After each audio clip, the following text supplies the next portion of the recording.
About Narendra's scholarship, Professor Hasty once remarked, Narendra is a real genius. I have travelled far and wide, but have not yet come across a lad of his talents and possibilities even among the philosophical students in the German universities. He is bound to make his mark in life. Narendra's many-sided genius found its expression in music as well. He studied both instrumental and vocal music under expert teachers. He could play on many instruments but excelled in singing. From a Muslim teacher, he learned Hindi, Urdu, and Persian songs, most of them of devotional nature. He also became associated with the Brahm Samaj, an important religious movement of the time, which influenced him during this formative period of his life. The introduction of English education in India following the British conquest of the country brought Hindu society in contact with the intellectual and aggressive European culture. The Hindu youths who came under the spell of the new dynamic way of life realized the many shortcomings of their own society. Under the Muslim rule, even before the coming of the British, the dynamic aspect of the Hindu culture had been suppressed and the caste system stratified. The priests controlled the religious life of the people for their own selfish interest.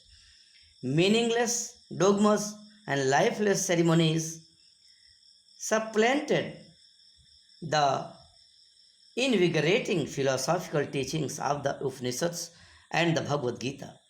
The masses were exploited moreover by the landlords, and the lot of women was especially pitiable following the breakdown of the Muslim rule. Chaos reigned in every field of Indian life: social, political, religious, and economic.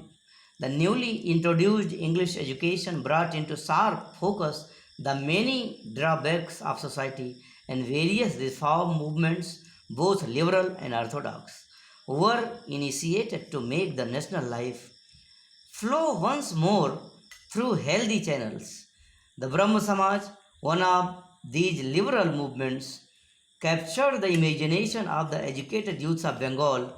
Raja Ram Mohan Rai, 1774 to 1833, the founder of this religious organization, broke away from the rituals, image worship, and priestcraft of Orthodox Hinduism and exhorted his followers to dedicate themselves to the worship and adoration of the eternal, the unsearchable, the immutable being who is the author and the preserver of the universe.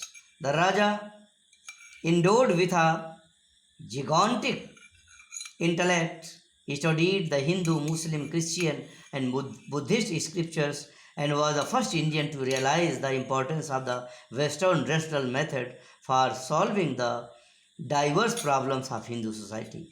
He took a prominent part in the introduction of English education in India, which, though it at first produced a deleterious effect on the newly awakened Hindu consciousness, ultimately revealed to a few Indians the glorious heritage of their own indigenous civilization.